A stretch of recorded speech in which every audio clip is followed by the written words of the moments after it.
Je dois avouer que c'est la première fois que je fais une conférence devant une assistance aussi nombreuse, avec un collier de fleurs magnifique autour du cou. Je remercie donc Madame la Ministre, Monsieur le Vice-recteur, Monsieur le Directeur général adjoint, Madame et Messieurs les inspecteurs, Madame la Présidente de l'Association des conseillers pédagogiques, ELSI, qui s'est occupée de façon très chaleureuse de nous. Je remercie aussi les directeurs d'école, ceux qui sont présents et ceux qui nous ont permis de visiter des classes pendant les jours qui ont précédé. Je remercie les conseillers pédagogiques et je remercie aussi les enseignants qui sont présents dans cette salle. Et je vous dis bonjour.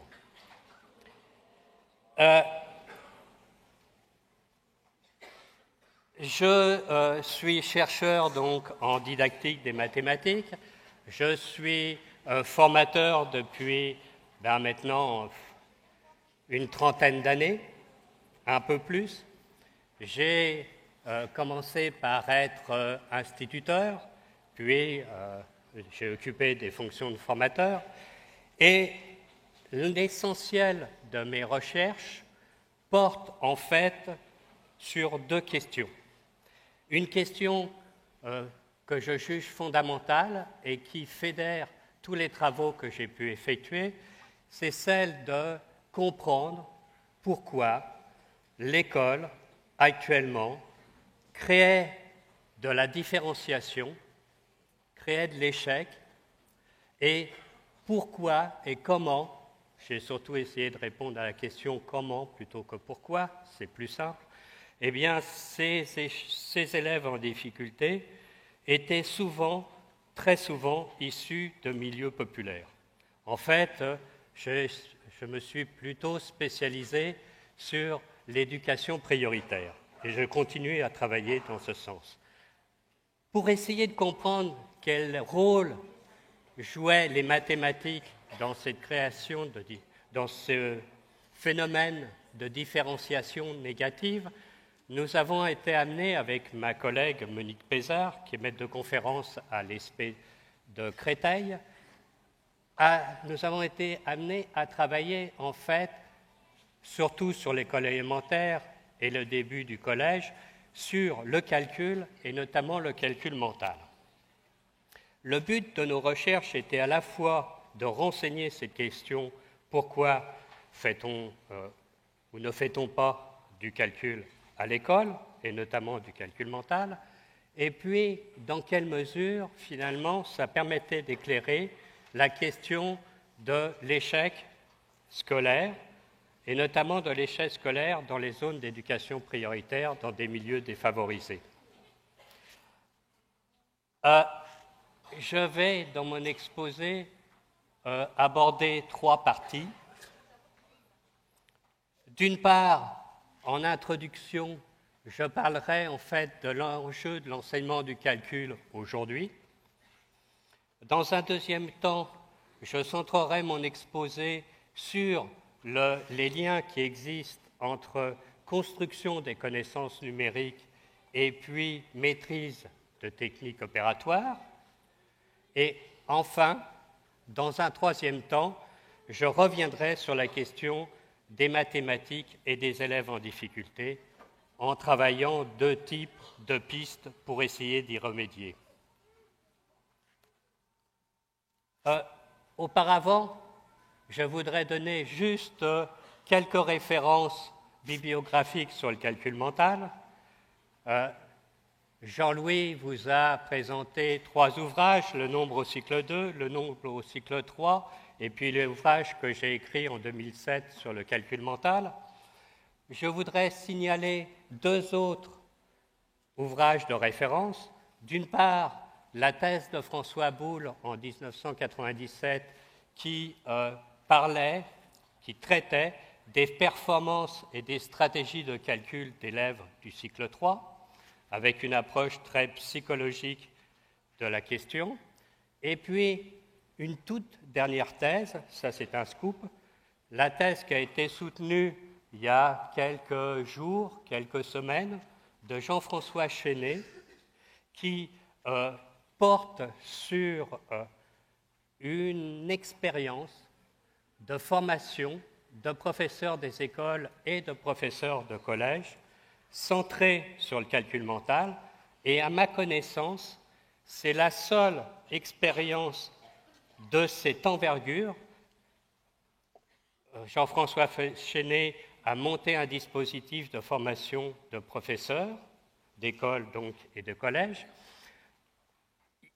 et a essayé d'évaluer l'effet de cette formation sur les apprentissages des élèves, des professeurs concernés, mais aussi des professeurs des établissements dans lesquels exerçaient ces professeurs, sur les apprentissages des élèves. Contrairement à la plupart des recherches menées en didactique des mathématiques qui souvent portent sur un faible nombre d'élèves, là on est de l'ordre de plusieurs milliers et on voit incontestablement qu'il y a un effet de cette formation sur les apprentissages des élèves et notamment sur les apprentissages des élèves issus de milieux particulièrement défavorisés. Ça, c'est quelque chose qui est important à signaler. Alors, déjà, j'attaque la première partie. Quels sont les enjeux de l'enseignement du calcul aujourd'hui ? Et je vais traiter assez rapidement d'une question liée à cet enjeu, celle de l'intelligence du calcul. Mais tous les exemples que je développerai dans la suite viseront à répondre aussi à cette question. J'ai l'habitude, très souvent, de poser, souvent au début de formation initiale, aux professeurs d'école, stagiaires dont j'ai la charge, la question suivante. Finalement, à quoi ça sert l'école ? Vous voyez ? J'ai des réponses diverses et variées, toutes judicieuses, mais dans une certaine mesure, une des réponses que j'attends ne vient pas très rapidement. Si on réfléchit bien, finalement, le but de l'école, le but de tout enseignement, c'est de nier l'école, de nier l'enseignement. En tant qu'enseignant, on a réussi notre travail si nos élèves peuvent se passer de nous. Alors, ça ne veut pas dire qu'il ne faut pas que nos futurs élèves ne vont pas continuer à se former toute la vie. Mais quelque part, finalement, le but d'un enseignant, il a réussi quand ses élèves deviennent autonomes. C'est quelque chose qui est parfois assez difficile à comprendre pour des enseignants, parce que vous êtes comme moi, finalement, on n'a jamais quitté l'école. Et donc, ce n'est pas si simple que ça de comprendre cette question-là. Alors, en fait, le but donc de tout enseignement, c'est d'amener le futur citoyen à faire face à des situations plus ou moins inédites, de prendre des initiatives, d'improviser et, si besoin, quand c'est nécessaire, de mobiliser des connaissances mathématiques qu'il a rencontrées à l'école. Ça nécessite d'ailleurs qu'il reconnaisse les conditions de ce réinvestissement. Le calcul prend toute sa place dans la réalisation de cet objectif. Toutefois, comme le soulignait à juste titre Jean-Louis, finalement, on a assez peu d'occasions de mettre en œuvre toutes les techniques de calcul qu'on a étudiées à l'école. Parce qu'on a accès directement, en général, aux résultats de ces techniques-là. Tout au plus, le plus souvent, pour contrôler un certain nombre de résultats, eh bien, on va effectuer des ordres de grandeur. C'est essentiellement le travail qu'on fournit.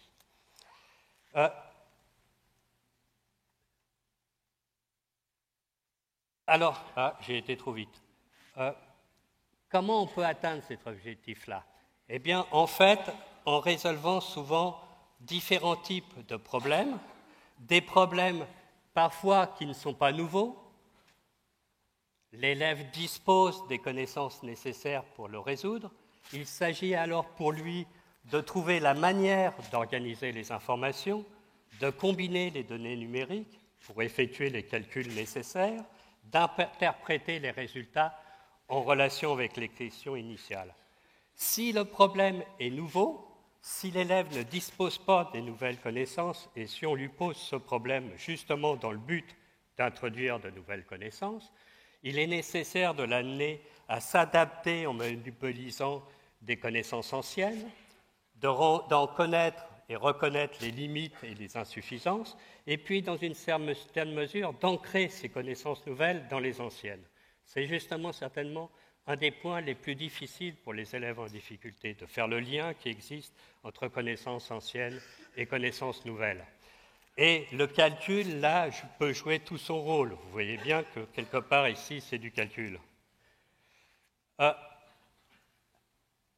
Un élément important à prendre en compte. Il n'y a pas de calcul bête. Il n'y a pas de calcul, même quand il est automatisé, qui ne provoque pas ou qui n'est pas support à des raisonnements. Les liens qui existent entre calcul et raisonnement se construisent de manière dialectique. Et je vais essayer, dans la suite de cet exposé, d'illustrer cet élément par différents exemples en me centrant sur le calcul mental. Alors, pourquoi le calcul mental ? Eh bien, parce que ça n'a pas été simple, finalement, de le réintroduire à l'école. J'ai été professeur d'école normale au début des années 80, et à cette époque-là, j'ai rencontré une génération de futurs instituteurs qui n'avaient finalement, dans une certaine mesure, parce qu'ils étaient enfants ou qu'ils allaient former des enfants, pas pratiqué comme je le faisais du calcul mental de façon systématique à l'école. Il y a eu un moment donné où ce type d'activité a été particulièrement réduite, ce qui leur posait d'ailleurs des problèmes pour l'enseigner.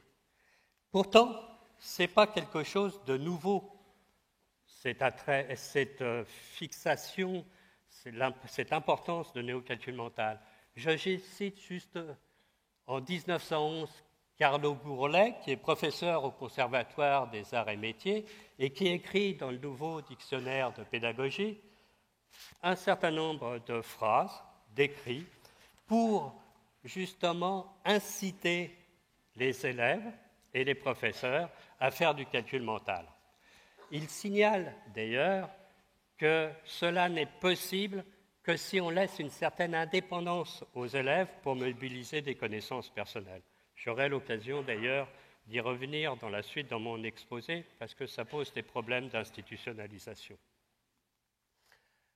Alors, je passe à la deuxième partie, après cette brève introduction, centrée sur le calcul mental. En fait, je vais traiter des questions suivantes. Quel lien entretiennent automatisation et adaptation des élèves au calcul? Je serai amené à développer une idée, un résultat de nos recherches à propos du calcul mental, ce que nous avons appelé le paradoxe de l'automatisme, et de l'enseignement du calcul mental, et puis je vais travailler évidemment les liens qui existent entre maîtrise de techniques opératoires et construction du sens des opérations et des nombres. Pour ce faire, eh bien, j'ai l'habitude, je vais le faire aussi ici, après tout, je suis là pour ça, de poser un exercice à la salle. Alors, je vais vous demander, je vais vous laisser 15 secondes, vous voyez, j'ai pris ma montre, pour effectuer un calcul. Assez curieusement d'ailleurs, quand on demande à des adultes d'effectuer un calcul, eh bien, ils font souvent comme les enfants, ils sont tellement contents quand ils ont trouvé le résultat qu'ils le disent tout fort, et ils empêchent les autres de continuer à calculer. Alors ne faites pas ça, d'accord? Vous êtes prêts? Donc c'est du calcul mental. Le but n'est pas de tester vos performances, mais d'analyser finalement à quoi sert un enseignement de calcul mental. Alors, je compte. Vous avez 15 secondes pour effectuer le calcul suivant. 32 multiplié par 25.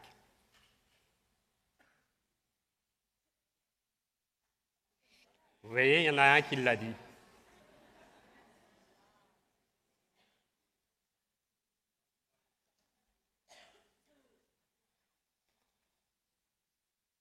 Bien, ça y est, je vous ai même laissé 5 secondes de plus. Vous avez entendu la réponse, d'ailleurs. Alors, quand on pose ce calcul à des adultes normalement constitués, ce que j'appelle un adulte normalement constitué, c'est tout sauf un prof de calcul mental, parce qu'il y a un délit d'initié. D'accord ? D'ailleurs, la personne qui a répondu très vite doit faire partie de cette catégorie. On a une hiérarchie de procédures qui est assez proche de celle que l'on peut trouver quand on pose ce calcul à des élèves de fin de CM2. C'est assez étrange, tout se passe comme si, eh bien, soit il n'y avait pas eu de progrès, soit il y a un retour à des procédures mobilisées par des élèves de CM2. Ces procédures, en fait, sont diverses. On peut les hiérarchiser, et c'est ça qui est important. La mobilisation de ces procédures va dépendre de la disponibilité des connaissances numériques du sujet, que ce soit des élèves ou des adultes. Ce que j'appelle une connaissance disponible, c'est une connaissance qui va être mobilisée par le sujet sans qu'il y ait un appel explicite dans la consigne à cette connaissance. C'est pas, on a l'habitude en didactique de distinguer connaissances mobilisables et connaissances disponibles. Vous savez, vous avez beaucoup d'exercices de mathématiques. Ça existe, par exemple, dans les examens, où on dit, en utilisant le théorème de machin, démontrer que. Eh bien, ça veut dire que le théorème de machin, il n'est pas disponible pour les élèves, puisqu'il faut faire, y compris appel. Alors, il y a des moments, il y a des questions plus insidieuses, mais qui reviennent à ça. Par exemple, en utilisant la question précédente, démontrer que. Alors, les procédures qui sont mobilisées par les sujets sont toujours, et c'est ça qui est important de retenir, un compromis entre la qualité des connaissances qui sont appelées et le coût en calcul et en mémoire du sujet et de la procédure. Ce qu'on peut constater, c'est que ces procédures ne mobilisent pas les mêmes connaissances et que ces procédures ne témoignent pas ou ne provoquent pas les mêmes apprentissages. Alors, essayons de les hiérarchiser et d'illustrer ce propos. Quand on pose ce calcul, eh bien, on a une minorité conséquente de sujets, que ce soit des élèves ou des adultes, qui vont être amenés à poser, à un moment donné ou à un autre, soit tout le temps, tout au long du déroulement du calcul, soit de façon isolée, une ici multiplication, quelque part posée dans la tête. Tout se passe comme si le sujet simulait mentalement ce qu'il aurait fait par écrit. Vous voyez ? Alors, quand on réfléchit à ce que ça veut dire, si on réfléchit en termes de qualité des connaissances mobilisées, bien, qu'est-ce qu'il y a ici quand on essaie de résoudre comme ça ? Le sujet fait appel à des connaissances très primitives, très enseignées précocement. Par exemple, les tables inférieures à 5 en multiplication, ça relève du CE1, de la moitié du CE1, par exemple. Il va mobiliser des connaissances sur l'addition.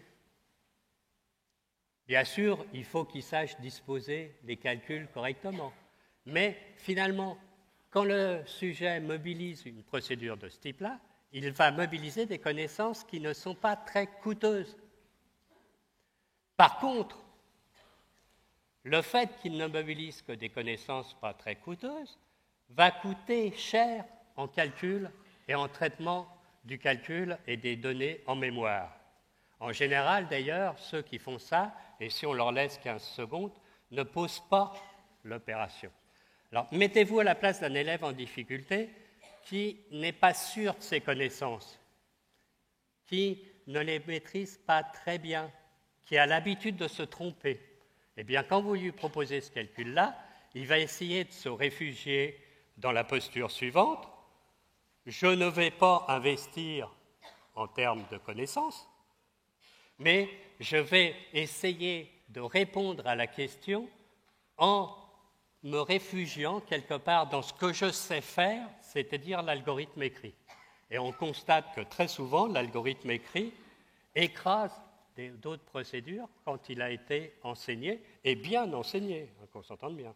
Ce n'est pas une critique contre l'enseignement de l'algorithme écrit.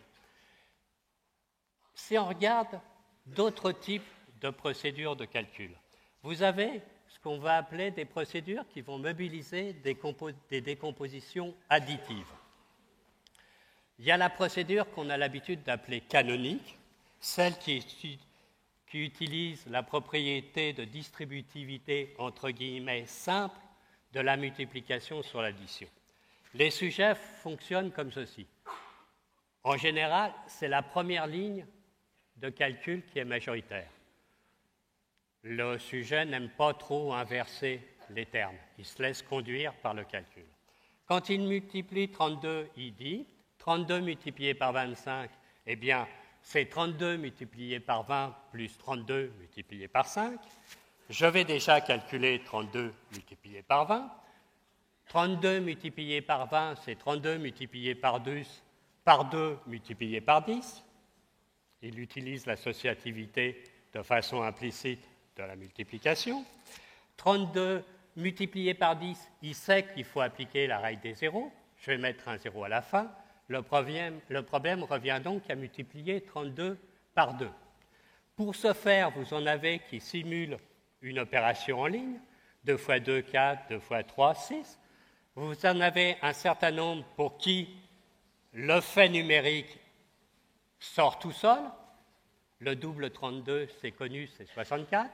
Et puis, vous en avez d'autres qui vont faire, par exemple, 32 plus 32. Il y en a un nombre non négligeable qui peuvent être amenés à cette étape-là à poser l'opération, vous savez, localement dans la tête. Vous voyez, par écrit, une opération posée. Ils trouvent en général 640. Ils mettent ça en mémoire. Et puis, ils passent au calcul 32 multiplié par 5. J'en connais très peu qui, pour calculer 32 multiplié par 5, utilisent le résultat précédent, ou se ramènent à 32 multiplié par 10, qu'ils viennent de calculer et de diviser par 2. En général, ce qu'ils font, c'est 5 fois 2, 10, 1 fois 3, 15 et 1, 16. Vous en avez qui, dans la tête, posent la retenue, d'ailleurs. Et ils trouvent 640 plus 160, ils font l'addition et ils trouvent 800. En général, cette procédure conduit à un certain succès, contrairement à la précédente. Elle conduit à un certain succès parce que, dans une certaine mesure, le compromis entre les connaissances mobilisées et le coût en calcul est, pour une part, optimisé. Les connaissances ne sont pas tellement plus sophistiquées que les précédentes. Qu'est-ce qu'il y a en plus? Eh bien, il y a savoir décomposer un nombre en dizaines et en unités. Par contre, en termes de calcul, on gagne beaucoup de choses. C'est plus simple à gérer. Ce qui fait que très souvent, cette procédure peut devenir très vite majoritaire dans une classe. À l'état de trace, de façon assez systématique, on a toujours repéré, mobilisé par les élèves souvent les plus en difficulté, des procédures qu'on a appelées distributivité complexe, qui visent à décomposer tous les facteurs, les deux termes de produit, en une somme, et puis de distribuer. Vous voyez bien qu'ici, si ça simplifie par écrit les calculs, la gestion en mémoire est quasi impossible. Pourtant, c'est souvent les élèves les plus en difficulté qui mobilisent cette procédure. et je pense que beaucoup d'entre vous qui ont enseigné le calcul mental ont mobilisé l'une des procédures suivantes, des procédures qui font appel à des décompositions multiplicatives. Alors, qu'est-ce que vous avez comme procédure qui fait appel à des décompositions multiplicatives? Vous avez une procédure qui est la plus fréquente, c'est celle qui consiste, ce n'est pas la première, c'est la deuxième, qui consiste à calculer 32 fois 25 de la façon suivante. 32 fois 25, c'est 32 multiplié par 100 divisé par 4, c'est donc 3200 divisé par 4. Je n'ai plus qu'à calculer le résultat de cette division. Alors là, vous en avez parfois qui reposent. C'est parfois une question de génération, d'ailleurs. Au début, moi, j'avais tendance à faire comme ça. Poser la division dans la tête, je mettais même un chapeau sur le 32, vous voyez, pour être sûr que je ne me tromperais pas. J'ai progressé depuis, je vous rassure. Mais quand même, vous voyez, c'est quand même étonnant de se dire en 32 combien de fois 4, ça devrait normalement sortir tout seul. Vous avez... Alors, cette procédure conduit évidemment au succès. Une remarque, quand même.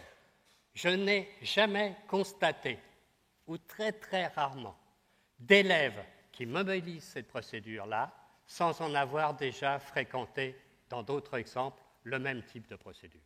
C'est-à-dire que très souvent, elle ne s'invente pas sur le coup.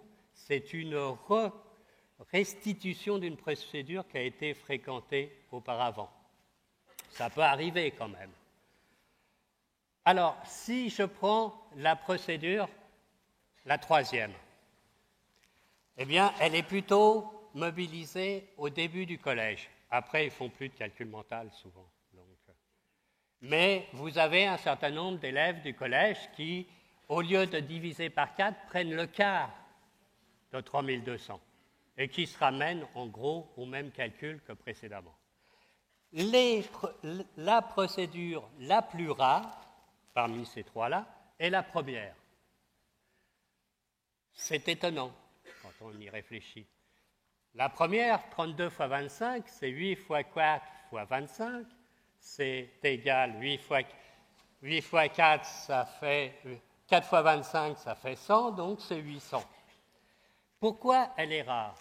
Eh bien, elle est rare parce que dans l'apprentissage des tables de multiplication, ce n'est pas symétrique.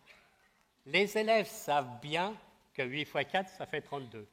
Mais la connaissance inverse, 32 égale 8 fois 4, cette décomposition n'est pas très disponible. Et ça, quel que soit l'enseignement qui a été produit. Bien sûr, quand on fait du calcul mental et qu'on traite de cette question, il y a des progrès, mais ce n'est pas simple. Vous avez quelques sujets, plus rares encore, qui se ramènent par exemple à 32 multiplié par 25, c'est 32 multiplié par 50 divisé par 2, souvent parce qu'ils font l'hypothèse que multiplier par 5, c'est plus simple que de multiplier par 25.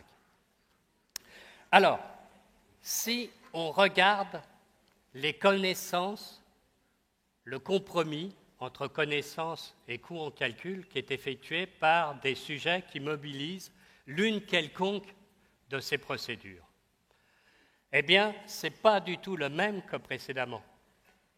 Il faut le coût en connaissances, la qualité des connaissances mobilisées est importante.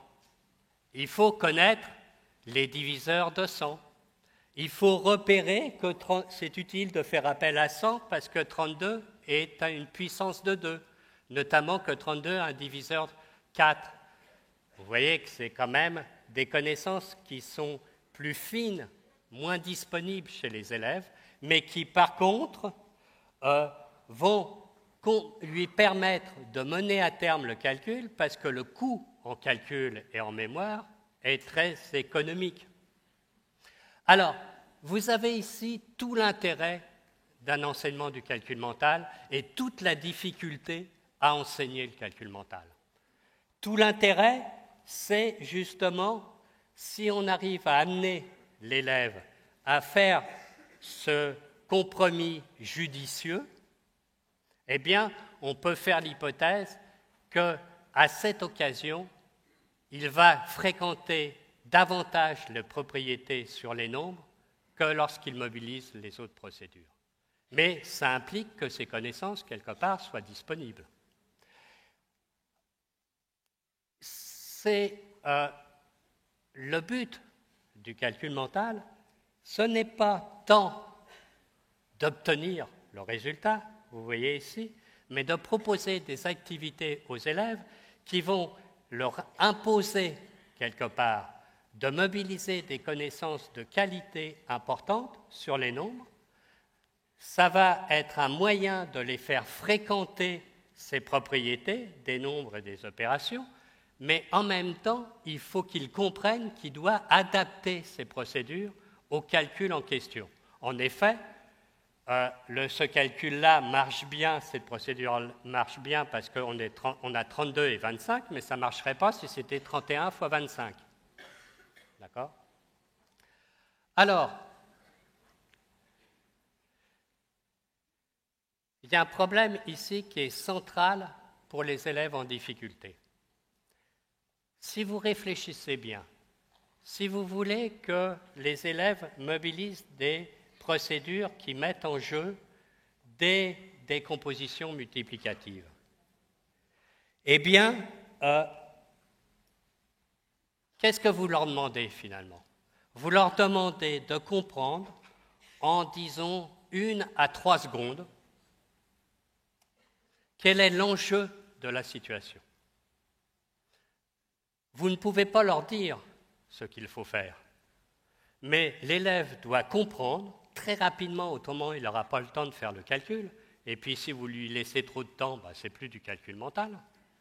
Il doit comprendre que dans ce cas-là, il doit s'adapter en mobilisant des connaissances qui ne sont pas triviales pour son niveau de connaissance.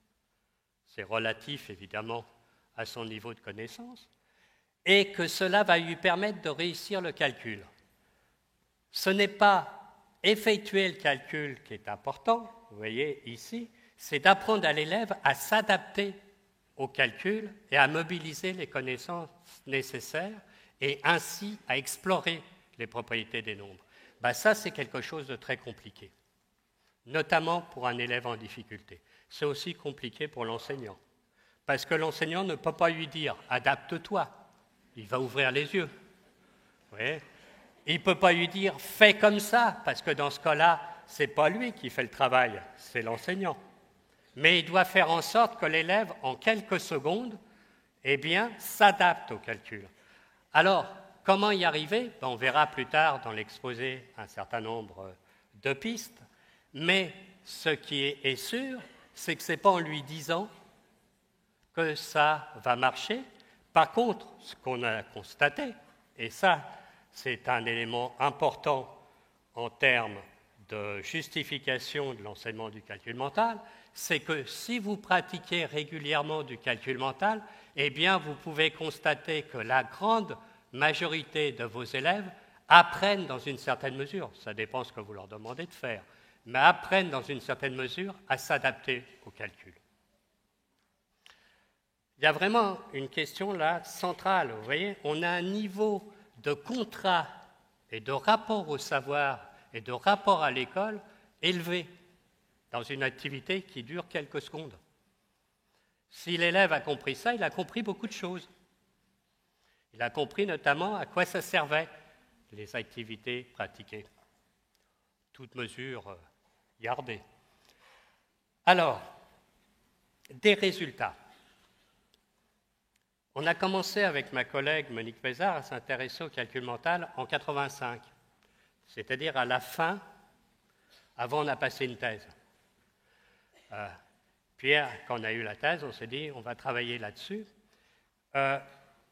On partait du principe qu'on constatait que le défaut d'enseignement du calcul mental était dangereux. On considère que les activités de calcul mental, ce sont faire du calcul mental. Le calcul mental est un domaine d'expérience sur les nombres pour les élèves.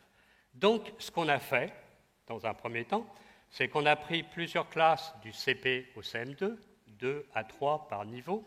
Il fallait trouver les maîtres qui acceptaient de travailler avec nous. Des classes à Melun, et puis ma collègue était à Moulins, dans l'Allier.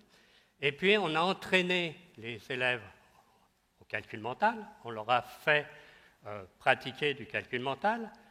Il y avait à la fois la volonté de diagnostiquer l'état des connaissances des élèves, mais aussi de voir dans quelle mesure un enseignement de calcul mental répondait à notre objectif, d'une part d'avoir des informations sur les élèves en difficulté, mais aussi évidemment d'apprendre plus de choses aux élèves. C'est un minimum. C'est une recherche datée. Vous voyez, on a juste des programmes qui commencent à remettre au goût du jour le calcul mental. Ça va prendre un peu de temps pour que ça passe dans les faits. Alors, qu'est-ce qu'on constate? Premier constat, pour l'ensemble des 4 opérations, quand on leur demande aux élèves d'effectuer des produits non triviaux, on a en gros la hiérarchie que je viens d'exposer pour la multiplication. Les élèves commencent par poser des opérations dans la tête ou se ramener à une opération peu efficace, à une autre en général. Ils font des multiplications avec des additions, par exemple, des choses de ce type-là. Une progression qui fait pratiquer régulièrement du calcul mental a des effets sur les apprentissages des élèves, heureusement. On les voit progresser dans cette hiérarchie. Ils mobilisent de plus en plus des procédures efficaces, adaptées au calcul. Toutefois, on a constaté, alors c'est historiquement daté, mais ce résultat est certainement vrai, on a testé sur d'autres cas plus tard, qu'il y avait toujours un décalage, parfois d'une année ou de 2, dans la progression dans la hiérarchie, entre les élèves performants et les élèves les plus en difficulté. Quelque chose d'assez dramatique. Très vite, des élèves sont en décalage. À mon avis, ces constats sont très souvent encore valides aujourd'hui. Non, je ne vais pas montrer ça tout de suite. Qu'est-ce qui se passe? Qu'est-ce qu'on constate? Eh bien, on constate que dans les classes dans lesquelles on travaille, se crée très rapidement une élite calculatoire. Des élèves qui se mettent à calculer très bien. Je me rappelle que dans la classe de CM2, avec ma collègue, on préparait les calculs parce qu'on n'était pas toujours sûr de suivre les élèves au bout d'un certain temps. On faisait attention, je vous assure, on préparait bien. Et puis, on constate que cette élite calculatoire entraîne une large partie des élèves. C'est-à-dire que les élèves suivent cette espèce de locomotive et progressent dans la hiérarchie des procédures, deviennent de plus en plus efficaces et calculent nettement mieux que dans les autres classes, évidemment. Mais qu'il y a une frange d'élèves, les plus en difficulté, souvent ils sont en difficulté généralement mathématiques d'ailleurs, qui ne semblent pas profiter de cet enseignement. On s'est interrogé sur cette question. Vraiment, ça, comme notre but, c'est de travailler sur les élèves en difficulté, on avait bien choisi notre thème, vous voyez. On s'aperçoit qu'un enseignement, ça ne permet pas, et de façon toujours si efficace, d'aider les élèves. Alors, ça nous a amené, en fait, je donne un exemple d'élite calculatoire. Ça, on a repéré cette procédure dans une des classes qu'on a visitées cette semaine. C'est posé à un élève de début de cycle 3. Il doit diviser 4218 par 6. Et vous voyez, cet élève-là vient expliquer au tableau. Alors j'ai écrit en dessous, parce qu'on voit mal dans la photo, comment elle fait, c'était une petite fille, la division. Pour diviser 4218 par 6, eh bien, je vais diviser 42 parce que 4218, c'est 4200 plus 18. Vous voyez, elle a repéré qu'on pouvait décomposer en 2 termes le terme à diviser et que ces 2 termes-là étaient faciles à calculer parce que c'était des multiples de 6. Et puis elle en déduit que 42, c'est 6 fois 7, donc ça sera 700, que 18, c'est 3 fois 6, donc ça sera 3, et elle calcule 700 plus 3 égale 703. Elle écrit ça pour expliquer aux autres. Elle a fait ça dans sa tête, qu'on s'entende bien. Alors, ça, c'est un exemple de performance qu'on peut obtenir en calcul avec des élèves. Ceci étant dit, ce n'est pas forcément ce niveau de performance qu'on va demander à tous les élèves. Par exemple, si l'élève est capable de donner un ordre de grandeur du résultat, eh bien, c'est tout à fait satisfaisant. S'il dit c'est à peu près 700, un petit peu plus que 700, eh bien, on a gagné beaucoup de choses quand même. Alors, le paradoxe de l'automatisme. On a essayé de comprendre pourquoi notre enseignement ne fonctionnait pas pour les élèves les plus en difficulté. C'est notre but, travailler avec ces élèves-là. On a essayé de trouver une explication et en fait, on s'est aperçu que dans la classe s'installaient, cohabitaient, voilà, j'y suis arrivé, 2 dynamiques. Une première dynamique qui est une dynamique vertueuse, productive de connaissances. On ne sait pas pourquoi. Je vous rappelle, on a des élèves qui n'ont pas forcément fait du calcul mental avant nous. On ne sait pas pourquoi, mais c'est comme ça. Les élèves sont différents. Il y en a qui savent plus de choses sur les nombres que d'autres. Il y a des élèves qui ont des prérequis sur les nombres. Pour qui, par exemple, 17, quand ils ont effectué le calcul 45 plus 17, eh bien, ils savent que 17, ou plutôt ils sont capables de mobiliser le fait que 17, c'est 20 moins 3, donc que ça va simplifier le calcul de la soustraction. D'accord ?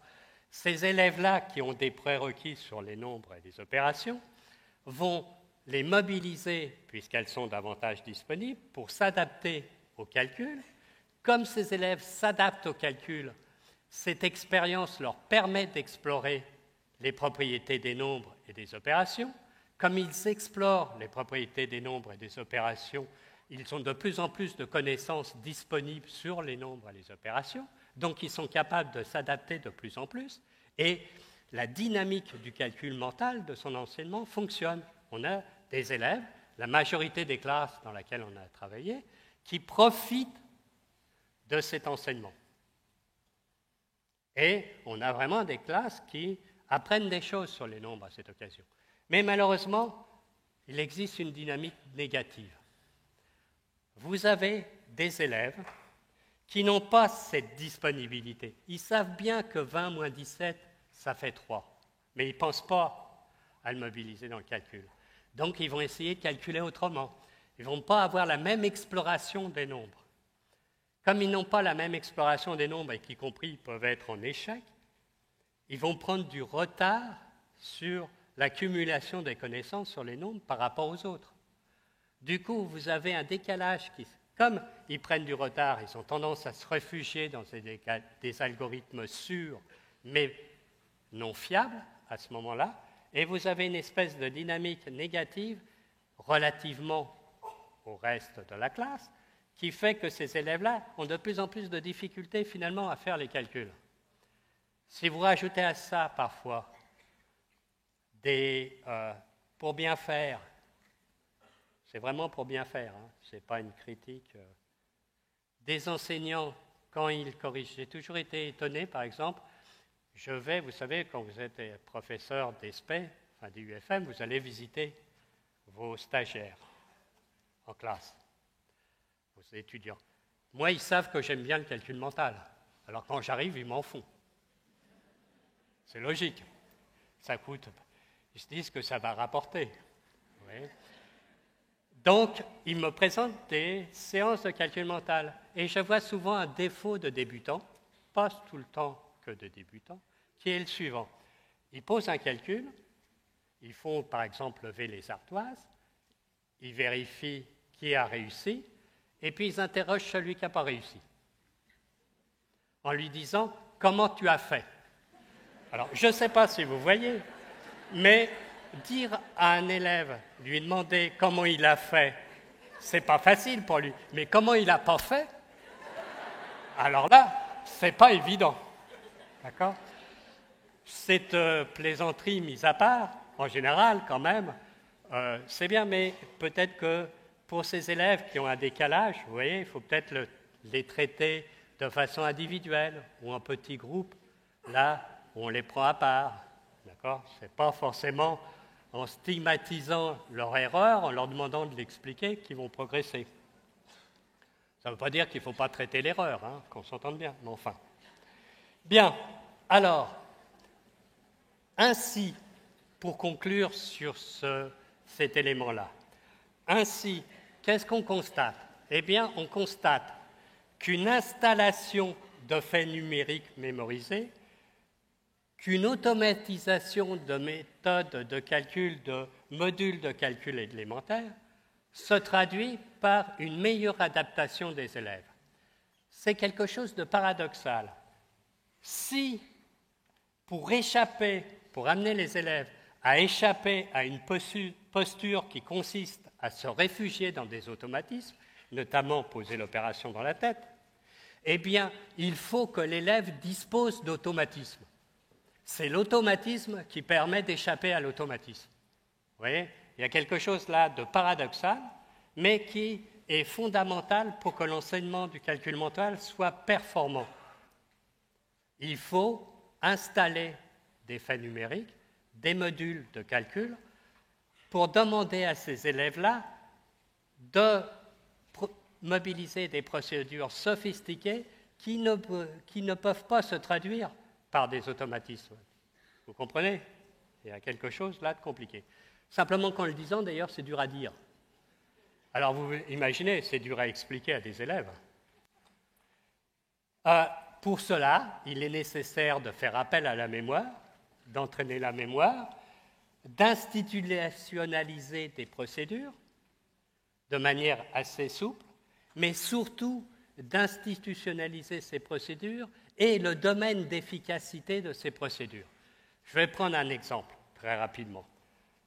Moi, quand j'étais petit, on m'a appris que pour multiplier un entier par 9, il était préférable de multiplier cet entier par 10 et d'enlever l'entier au résultat. C'est vrai, sauf si vous avez à faire 9 fois 10. Vous n'allez pas faire 10 fois 10 moins 10. D'accord ? Le domaine de validité, là, est quand même important à prendre en compte. Alors, je continue. J'en suis où dans mon temps ? À 11h10. J'ai commencé un peu en retard. Hein. Il y a eu du temps pour s'installer. Je vais juste évoquer très très rapidement les résultats d'une deuxième recherche. On s'est dit à un moment donné, est-ce qu'il y a comme on apprend aux élèves à s'adapter au calcul, est-ce que ça a un effet, cette pratique quotidienne, sur la résolution de problèmes ? Est-ce que des élèves qui pratiquent quotidiennement du calcul mental résolvent mieux des problèmes standards ? Ce que j'appelle un problème standard, c'est un problème pour lequel l'énoncé n'est pas compliqué, les données ne sont pas forcément compliquées, mais on peut espérer qu'un objectif, à un moment donné, c'est que l'élève n'hésite plus sur l'opération à mobiliser pour répondre à la question. Alors, on a fait la chose suivante, on a entraîné les élèves en pratiquant 2 types de séances de calcul mental. Premier type de séance, on les entraîne au calcul. Il faut qu'ils routinisent des procédures. On vise la performance, la routinisation, tous les jours, à raison de 10 minutes, un quart d'heure par jour. C'est une espèce de gymnastique quotidienne. D'accord ? Et puis, on essaie de repérer quelles sont les procédures, mais pour nous, enseignants, qui sont mobilisées par les élèves. Et puis, une fois par semaine, parfois un peu plus, Au lieu de consacrer 10 minutes, un quart d'heure au calcul mental, on prend son temps, on fait moins de calculs, mais le but, c'est d'amener les élèves à comparer les procédures qu'ils mobilisent, à les comparer en termes d'économie, de calcul et de connaissances, à identifier les connaissances nécessaires, y compris s'il y a des procédures qu'ils ne mobilisent jamais. Je parlais des décompositions multiplicatives tout à l'heure. Eh bien, on se donne le droit de les introduire en leur disant, par exemple, ben, moi, je fais comme ça, ou un élève dans la classe d'à côté, il a calculé comme ça, qu'est-ce que vous en pensez? Et puis, on routinise après ces procédures. On peut aussi faire d'autres choses, ménager des temps de différenciation ou de la résolution mentale de problèmes. On sait, pas juste, on a classifié des problèmes en problèmes difficiles et problèmes simples, par addition, soustraction, multiplication, division. On s'inspire beaucoup des travaux de Vergniaud sur la question. Je ne vais pas rentrer dans le détail parce que je n'ai pas le temps, mais vous trouverez, notamment dans le nombre au cycle 2 et le nombre au cycle 3, des exemples de cette hiérarchie. Et puis, au mois de mai, on pose ces problèmes mentalement et par écrit aux élèves des classes entraînées, et puis on prend des classes témoins pour comparer les performances. On s'aperçoit du résultat suivant. Non, j'ai été trop vite. Voilà un exemple, des exemples de problèmes. On constate le résultat suivant. Si les problèmes sont plutôt connus pour un CM2 et plutôt familiers, il n'y a pas de différence en termes de performance entre les élèves entraînés au calcul mental et les autres. Si les problèmes sont plutôt nouveaux pour les élèves, cette ligne-là notamment, et peu familiers, plutôt difficiles, il n'y a toujours pas de différence entre les élèves entraînés et les autres. Par contre, vous voyez, les deux lignes de mon quadrillage, là, sans faire de multiplication, ici, du milieu, ce sont des problèmes qui sont plutôt familiers aux élèves, mais pas trop. Plutôt complexes, mais pas trop complexes. Eh bien, on s'aperçoit alors que les élèves qui sont entraînés au calcul mental font moins d'erreurs que les autres dans le choix de l'opération. Ils font moins d'erreurs aussi dans les calculs, mais ils se trompent moins dans l'opération à effectuer. C'est-à-dire que quelque part, une pratique de calcul mental, un entraînement à certaines techniques de calcul, pas tout à fait n'importe lesquelles, qui visent une adaptation, se traduit par une accélération du processus d'automatisation, du processus de reconnaissance, une accélération. Je reprends au début. Voilà. Un entraînement, pourtant j'ai l'habitude de le dire, un entraînement au calcul mental se traduit en fait par une accélération du processus de reconnaissance de l'opération en jeu. Simplement pour ça, je peux vous assurer que c'est rentable de faire du calcul mental. Vous gagnez sur le sens en travaillant des techniques, pas n'importe lesquelles. Ce qui me fait dire, nous fait dire, qu'il n'y a pas de premier entre sens et technique. Ce sont des constructions dialectiques. La maîtrise des techniques crée du sens et le sens justifie la construction des techniques. Vous voyez, ça n'a pas été très simple à faire comprendre cette idée-là. Parce que dans un temps, on privilégiait les techniques, puis après on a dit le sens est premier. Non, il n'y a pas de premier. Enfin, je crois. On est assez d'accord, les didacticiens, sur cette question-là. Je ne vais pas passer sur le jeu d'autobus, je passe plus vite. Je vous renvoie aux écrits qu'on a pu faire. Il existe, juste quand même, il existe des problèmes dont la résolution est facilitée par une résolution mentale. Et si on a le bon dispositif, eh bien, faire du calcul mental peut permettre de progresser dans l'expertise des procédures mobilisées. Je passe vite là-dessus pour arriver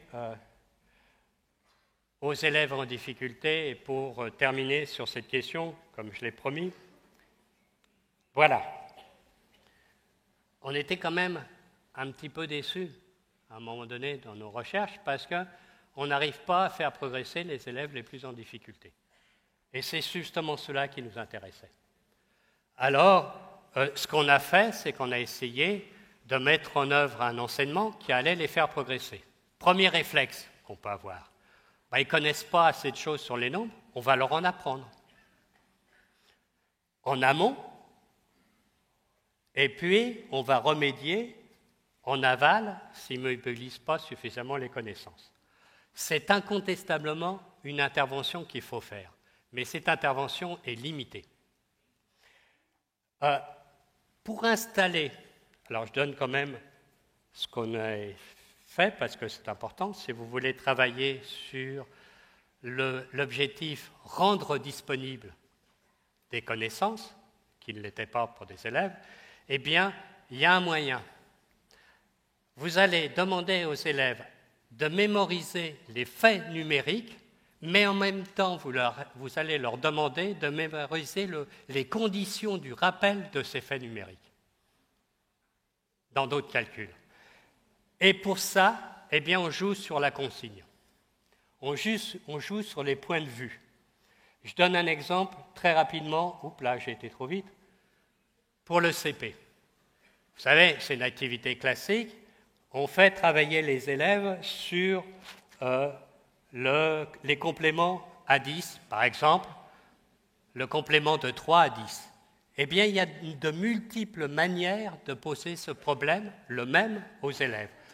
On lui demande quel est le complément de 3 à 10. En général, il a un peu de mal à comprendre, d'ailleurs, quand on le dit comme ça. On peut lui demander 3 plus quelque chose égale 10, mais on peut aussi lui demander complète 3 pour faire 10, combien manque-t-il à 3 pour faire 10, et on prononce les mots, combien faut-il ajouter à 3 pour faire 10, qu'est-ce qu'il faut faire pour aller de 3 à 10, y compris en mettant une flèche, 3 flèche 10, point d'interrogation, 3 plus point d'interrogation 10, ou 10 moins 3. Vous voyez que c'est le même fait numérique que l'on mobilise, mais le fait de le poser de façon différente permet à l'élève à la fois de mémoriser ce fait numérique, mais dans une certaine mesure, comme le contexte n'est pas le même, le point de vue n'est pas le même. Dans des cas, on fait des soustractions, on pense complémentaire, on pense déplacement sur une droite numérique. Ça donne des éléments qui vont lui permettre de rappeler ce fait numérique dans d'autres calculs. Alors, je vais donner des exemples là sur 48 et 6, mais je passe. Je termine juste en, j'espère, 5 minutes, si vous permettez, en donnant une autre piste. Voilà, on a fait ça avec nos élèves. Dans toutes les classes, cette action de remédiation ou de préparation en amont visant à rendre disponibles les connaissances marche pour les élèves en difficulté moyenne. Ça marche nettement moins bien pour les élèves en plus grande difficulté. Tout se passe comme si c'était pas suffisant. Faites attention, hein. Il y a là un élément important. La réponse aux difficultés est souvent proposée en termes de remédiation, y compris de façon très judicieuse, avec des exercices très intéressants, mais ça ne marche pas forcément pour les élèves les plus en grande difficulté. Alors, pourquoi ça ne marche pas ? Parce qu'on n'a peut-être pas ciblé le centre, le cœur de la difficulté rencontrée par les élèves. Je vous rappelle le calcul 32 x 25, vous voyez ? C'est un calcul très intéressant parce que ça permet de conclure à la fois le discours et puis de l'introduire. Dans le calcul 32 x 25, on demandait à l'élève d'évaluer en quelques secondes s'il devait restituer des procédures ou s'il devait s'adapter au calcul. Si vous entraînez les élèves en termes de remédiation, ce que vous leur demandez, c'est de restituer et de mémoriser des faits numériques. Vous allez routiniser ça. Vous avez raison. Mais vous n'avez pas expliqué à l'élève, quelque part, qu'il doit, à certains moments, ne pas restituer des faits numériques automatisés, mais les utiliser pour produire autre chose. Alors on a essayé de travailler cet effet-là. Il y a 2 réponses produites par les didacticiens. Il y a une réponse qui a été élaborée par Marie-Jeanne Perrin, qui a passé une HDR, on disait thèse d'État à l'époque, au début des années 90, et qui propose des situations de rappel systématique aux élèves. L'idée, c'est d'ancrer les connaissances nouvelles dans les connaissances anciennes. Il faut ménager des moments où le professeur amène les élèves à revenir sur les connaissances fréquentées en classe, où on va mettre en relation ces connaissances, où on va préciser le degré de généralité et les domaines où elles peuvent être investies. Vous voyez, c'est un enseignement méta, mais lié à des contenus précis, où on va amorcer un processus de décontextualisation, de généralisation, mais aussi de recontextualisation pour que ça soit transférable. Eh bien, quand on pratique ce genre de situation, il y a incontestablement des effets sur les apprentissages des élèves.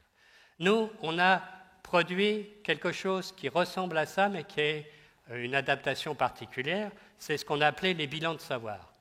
Alors, très rapidement, qu'est-ce qu'on demande aux élèves? Eh bien, on leur demande, on les entraîne au calcul mental, avec les 4 types de situations que j'ai exposées là, régulièrement. On a suivi des classes de CM2, de 6e et de 5e. Et on a pris des élèves de 6e, on les a suivis en 5e. On aurait bien aimé suivre les élèves de CM2 jusqu'à la 5e, mais ce n'est pas facile parce qu'il y a une rupture du collège et on les perd. On ne sait plus où ils sont pour certains.